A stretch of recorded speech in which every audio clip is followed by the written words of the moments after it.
Ni hao! Welcome back to Bob's Kitchenette channel, and today's video ay tuturuan ko po kayo kung paano magluto ng perfect na hard-boiled egg na hindi masyadong matigas yung puti niya at hindi rin masyadong hindi luto yung pula niya.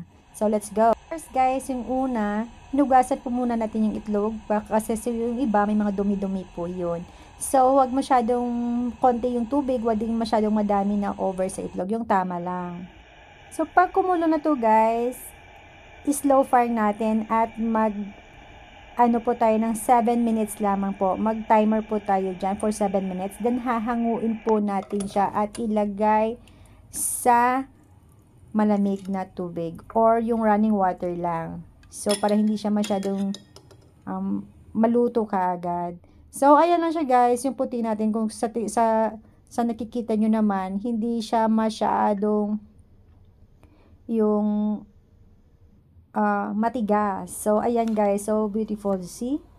Ayan. So, parang ganyan lang siya. So, masarap siyang kainin rather than so very hard boiled. Yung iba kasi 30 minutes yun pinapakaluan nila. So, yung iba, nagka-crack na siya.